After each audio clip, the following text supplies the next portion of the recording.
ഓരോന്ന് റെഡിയാക്കിക്കൊണ്ടിരിക്കുകയാണ്. അതിന് വേണ്ടി ഇത് നമ്മുടെ ഉണക്ക നാരങ്ങ, നമ്മുടെ പിന്നെ ഇലകൾ, പിന്നെ ഏലക്ക, അങ്ങനെ പട്ട, അങ്ങനെ എല്ലാ സാധനങ്ങളും നമ്മൾ ഇതിലേക്ക് ഇട്ട് വെച്ചിരിക്കുകയാണ്. ഒപ്പം തന്നെ നമ്മുടെ ഈ കപ്സയെ നമ്മൾ ഇച്ചിരി മുട്ടയും കൂടെ ചേർക്കുന്നു. അപ്പോൾ അതിനുവേണ്ടി ഓൾറെഡി റെഡിയാക്കി വെച്ചിരിക്കുകയാണ്. ഇനി നമ്മൾ കപ്സയുടെ നമ്മുടെ ചിക്കനും കൂടി ഇതിനകത്ത് ഇട്ടിട്ട് ആക്കിയിടുന്ന. അപ്പോൾ നമ്മുടെ ചിക്കൻ കട്ട് ചെയ്ത് ആരാന്ന് നോക്കിയോ, ഇവിടെ സ്വന്തം ജോസ്റ്റായാണ് ഗൈസ്. കണ്ടോ, ചിക്കൻ അങ്ങനെ നമ്മുടെ കപ്സയ്ക്ക് വേണ്ട രീതിയിൽ കട്ട് ചെയ്ത് സെറ്റ് ആക്കുവാണ്. അതിന് വേണ്ട സാധനങ്ങളൊക്കെ നമ്മളിവിടെ ഇട്ട് റെഡിയാക്കി. ഒപ്പം തന്നെ നമ്മളിവിടെ ഉള്ളി എന്നെ സെറ്റ് ആക്കി വെച്ചിരിക്കുകയാണ്. ഇഞ്ചി, വെളുത്തുള്ളി എന്ന് വേണ്ട, കൂടെ കുറച്ച് ബട്ടറും ഉണ്ട്. ഓക്കെ, അപ്പോൾ നമ്മളിതിനകത്ത് വേണ്ട സാധനങ്ങളൊക്കെ നമ്മളിടാണ്. ആരോ കട്ട് ചെയ്ത് നോക്കിയോ, മൈ ഗോഡ്, ഇഞ്ചി, വെളുത്തുള്ളി, പിന്നാണെങ്കിൽ മല്ലിയില, പുതിനയില, പിന്നെ പച്ചമുളക്, അങ്ങനെയുള്ള സാധനങ്ങളൊക്കെ നമ്മൾ ഇട്ടിട്ട് ഇതൊന്ന് അരച്ച് നമുക്ക് എടുക്കണം. ഓക്കെ, അതിന് വേണ്ടിയിട്ട് നമ്മൾ ഇതിനകത്ത് എല്ലാം ഇട്ട് നമ്മൾ അരയ്ക്കാൻ വേണ്ടി കട്ട് ചെയ്യുക. അപ്പോൾ ഗൈസ്, നമ്മളിത് നമ്മുടെ കപ്സയ്ക്ക് വേണ്ടിയിട്ടുള്ള ചമ്മന്തി ഉണ്ടാക്കി വെച്ചിരിക്കുകയാണ്. അതിനുവേണ്ടി നമ്മൾ തക്കാളിയും പിന്നെ എന്താണ് വെളുത്തുള്ളിയും ഇച്ചിരി ഇഞ്ചിയും പിന്നെ മല്ലിയില, അങ്ങനത്തെ സാധനങ്ങൾ, മുളകും, അങ്ങനെയുള്ള സാധനങ്ങൾ, പച്ചമുളകും എല്ലാം കൂടെ ഇട്ടിട്ട് നമ്മളൊരു കപ്സയ്ക്ക് വേണ്ടിയിട്ടുള്ള ചമ്മന്തി റെഡിയാക്കി വെച്ചിരിക്കുകയാണ്. ഓക്കെ, അപ്പോൾ ഗൈസ് നമ്മൾ പാത്രം അടുപ്പത്ത് വെച്ചിരിക്കുന്നു. വെള്ളം പറ്റി വരുമ്പോഴത്തേക്കിന് നമുക്കിതിനകത്തോട്ട് എടുത്ത് വെച്ചിരിക്കുന്ന ആ ബട്ടർ ഇടാം. ഓക്കെ, നമ്മളപ്പോൾ ഇടുന്നത് ബട്ടറാണ്. നാരങ്ങ, പിന്നെ അതുപോലെ നമ്മൾ എടുത്ത് വെച്ചിരിക്കുന്ന പട്ട, ഏലക്ക, അതെല്ലാം അത് നമ്മളതൊന്ന് ഇച്ചിരി വെള്ളത്തിൽ കഴുകിയിട്ട് കേട്ടോ. അതൊക്കെ നിങ്ങളുടെ ഇഷ്ടം, കഴുകാതിരിക്കും ഇഷ്ടം. പക്ഷെ നമ്മൾ ഒന്ന് റെഡിയാക്കി കഴുകിയിട്ടുണ്ട്. അപ്പോൾ നമ്മൾ എന്നിട്ട് അതിനകത്ത് ഇട്ടേക്കുവാണ് ആ ബട്ടറിനകത്തോട്ട്. അതൊന്ന് ഇച്ചിരി ഒന്നായ വരുമ്പോൾ നമുക്ക് ഇതിനകത്ത് നമ്മൾ എടുത്ത് വെച്ചിരിക്കുന്ന ഉള്ളി, പിന്നെ ഇപ്പോൾ ഇതിൻ്റെ കൂടെ നമ്മൾ കുറച്ച് പിന്നെ കുരുമുളകും, നല്ല ജീരകം, പിന്നെ പെരുംജീരകം, അതുകൊണ്ട് അത് ഇട്ട് നമ്മൾ അതിൻ്റെ കൂടെ നമ്മൾ ഇടാൻ വേണ്ടിയിട്ടാണ് ഇഞ്ചി, പച്ചമുളക്, വെളുത്തുള്ളി, അതുപോലെ നമ്മൾ കുറച്ച് മല്ലിയില, ഇതിനെല്ലാം കൂടി അരച്ച് വെച്ചിരിക്കും. അപ്പോൾ ഇതിൻ്റെ കൂടെ നമ്മൾ അരിഞ്ഞ് വെച്ചിരിക്കുന്ന ഇഞ്ചി, പച്ചമുളക്, വെളുത്തുള്ളി അരിഞ്ഞ് വെച്ചതാണ്, അതും കൂടെ നമ്മൾ നന്നായിട്ട് കളക്കും. അപ്പോൾ നമ്മൾ ഇതിലേക്ക് മഞ്ഞൾപ്പൊടി, മല്ലിപ്പൊടി, മുളക് പൊടി, ഉപ്പുപൊടി, കുരുമുളക് പൊടി, ഇതെല്ലാം നമ്മൾ ഇട്ടിരിക്കുകയാണ്. പക്ഷേ നമ്മളെല്ലാം വളരെ കുറച്ച് ഇട്ടിട്ടുള്ളൂ. എന്ന് പറഞ്ഞില്ലേ, ഇതിനകത്ത് മെയിനായിട്ടുള്ളത് നമ്മുടെ കപ്സ മസാലയാണ് ഹൈലൈറ്റ്. അപ്പോൾ നമ്മൾ അതാണ് നമുക്ക് കൂടുതൽ ഇടേണ്ടത്. അപ്പോൾ നമ്മൾ ഇതിൽ ചിക്കൻ മസാലയോ അല്ലെങ്കിൽ അങ്ങനത്തെ പൊടികളോ മീറ്റ് മസാലയോ അങ്ങനത്തെ ഒന്നും നമ്മൾ ഇടത്തില്ല. നമ്മൾ മെയിനായിട്ട് ഇടുന്നത് കപ്സ മസാല.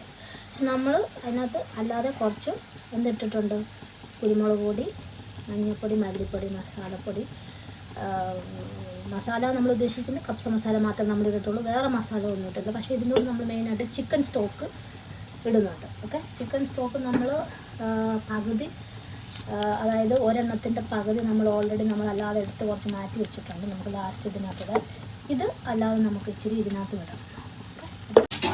അപ്പോൾ നമ്മുടെ മസാല നന്നായിട്ട് ഇതായിട്ടുണ്ട്. ഇനി നമ്മൾ ഇതിനകത്തോട്ട് ഒഴിക്കുന്നത് നമ്മൾ എടുത്ത് വെച്ചിരിക്കുന്ന തക്കാളിയാണ് കേട്ടോ. തക്കാളി നമുക്ക് ഇതിനകത്തോട്ട് തക്കാളി എടുത്ത് തീ കൂട്ടി വെച്ചിട്ട് നമുക്ക് നന്നായിട്ട് ഇളക്കി കൊടുക്കാം. നമ്മൾ ഇതിനകത്തോട്ട് എന്ത് ചെയ്യണം, നമുക്ക് ഇതിനകത്തോട്ട് നമ്മൾ എടുത്ത് വെച്ചിരിക്കുന്ന നമ്മുടെ ചിക്കൻ കൂടെ എടുത്തിട്ടിട്ട് കുറച്ച് വെള്ളം ഒഴിക്കും. അപ്പം നമ്മൾ ഇതിലേക്ക് നമ്മൾ എടുത്ത് വെച്ചിരുന്ന നമ്മുടെ പിന്നെ ചിക്കൻ കണ്ടോ, ചിക്കൻ നമ്മളിങ്ങനെ കണ്ടോ വരഞ്ഞൊക്കെ ഇട്ടേക്കും. അപ്പോൾ നമ്മൾ അങ്ങനെ ഇട്ടിട്ട് ഇതിനകത്തോട്ട് മസാലയ്ക്കകത്തോട്ട് ഇട്ടേക്കും. അപ്പോൾ അതൊന്ന് നന്നായിട്ടൊന്ന് വേവണം. നമ്മളിതൊന്ന് അടച്ചു വെക്കണം. ഇതിൻ്റെ കൂടെ നമുക്ക് കുറച്ച് നാരങ്ങാനീരോട് ഒഴിക്കണം. നാരങ്ങാനീരോട് ഒഴിച്ചിട്ട് ഒരു നാരങ്ങയുടെ. അപ്പോൾ നമ്മൾ ഓൾറെഡി ഒരു 2 ഗ്ലാസ് വെള്ളം ഒഴിച്ചു. കുറച്ച് തിളച്ച് വന്നപ്പോൾ നമ്മൾ ബാക്കി 4 ഗ്ലാസ് വെള്ളം കൂടി ഒഴിച്ചു. ഓക്കെ, അപ്പോൾ നമ്മൾ എടുത്തിരിക്കുന്ന അരിയുടെ അനുസരിച്ചിട്ടുള്ളതാണ് നമ്മൾ പിന്നെ ഒഴിക്കണം. അപ്പോൾ ഇത് നമ്മൾ ഓൾറെഡി നമ്മൾ മുമ്പേ പറഞ്ഞതുപോലെ നമ്മളിതിനകത്ത് കുറച്ച് മുട്ടയും കൂടി ഇടുന്നുണ്ട്. അപ്പോൾ ഇതും നമ്മളൊന്ന് ഇതാക്കണം. ഇത് നമ്മൾ എടുത്ത് വച്ചിരിക്കുന്ന ചിക്കന് വേണ്ടിയിട്ടുള്ള ചിക്കൻ്റെ മണ്ടയ്ക്ക് നമ്മളിങ്ങനെ ജസ്റ്റ് ഈ ഒരു ഭാഗം നമ്മൾ ഓപ്ഷണലാണ്. ഇത് വേണമെങ്കിൽ മാത്രം മതി. നമ്മൾ ഇവിടെ അല്ലാതെ ആരും പച്ചക്കറിയൊക്കെ കഴിക്കാൻ ബുദ്ധിമുട്ടാണ് പറഞ്ഞിട്ടത് ഓപ്ഷണലാണ്. ഓക്കെ, നമ്മൾ ഇതിനകത്തുനിന്ന് ചിക്കൻ മാറ്റിയിട്ട് വേണം അത് അരിയാൻ. ഇത് നമുക്ക് ഈ ചിക്കൻ നന്നായിട്ട് തിളച്ചുകൊണ്ടിരിക്കുന്നില്ല, നല്ല എവിടെയെങ്കിലും ഉണ്ടോന്ന് വരും. അപ്പോൾ ഒന്നുമില്ല. അപ്പോൾ നമ്മൾ എന്ത് ചെയ്തു, ഇതും കൊണ്ടെടുത്ത് ഫോർക്കൊണ്ട് കുത്തി നമ്മൾ സംഭാരം സെറ്റാക്കി വെച്ചിരിക്കും. ഇതിനകത്തോട്ട് നമ്മളെടുത്ത് വെച്ചിരിക്കുന്ന അരിയെടുത്ത് ഇടാം.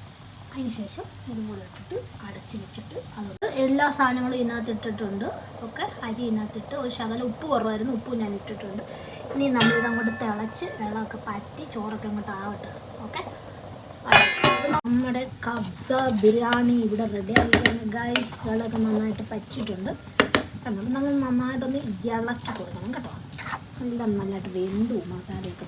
അപ്പോൾ ഗൈസ് നമ്മുടെ കബ്സയുടെ ഫൈനൽ സ്റ്റേജിൽ നമ്മൾ എത്തിയിരിക്കുകയാണ്. ഇതേവല്ലോ നന്നായിട്ട് നമ്മളതൊക്കെ ഷാലോ ഫ്രൈ ചെയ്ത് തിരിച്ചും തിരിച്ചുമൊക്കെ ഇട്ട് നമ്മളത് ഷാലോ ഫ്രൈ ചെയ്ത് സെറ്റാക്കി വെച്ചു. അതോടൊപ്പം നമ്മുടെ അടിപൊളി കബ്സ ബിരിയാണി ഇവിടെ റെഡി ആയിരിക്കുക. ഇത് തന്നെ തിന്നാനും നല്ല ടേസ്റ്റാണ്. അതിൻ്റെ ഒരു കറിയും വേണമെന്നില്ല, അതിനൊരു പ്രത്യേക ഒരു ടേസ്റ്റാണ്. നമ്മളിപ്പോൾ എല്ലാം ഹലോ ഗായ്സ്, അപ്പോൾ നമ്മുടെ കബ്സ ബിരിയാണി റെഡി ആയിരിക്കുകയാണ്. ഓക്കെ, അപ്പം നമ്മൾ 2 മിനിറ്റ് ഒന്ന് അടച്ചു വെച്ചൊന്ന് ജസ്റ്റ് ഒന്ന്. ഹലോ ഗായ്സ്, സമയം കണ്ടോ? സമയം 5 മണിയാകുന്നു. ഇപ്പോഴാണ് ഞങ്ങൾ കഴിക്കാൻ പോകുന്നത്. ഞങ്ങളുടെ സ്പെഷ്യലായ കബ്സ biryani ready guys. We are ready to eat. We are ready to eat the kabsa biryani prepared by Blessing Jacob. Okay, so serving by Kesia. Oh my God, kabsa biryani looking nice. So big. ഇത് ചട്നിയാണ് ഉണ്ടാക്കിയ ചട്നി. ഇത് പപ്പടമാണ്. Okay, അത് മിൻചാജയുടെ special കറിയാണ്.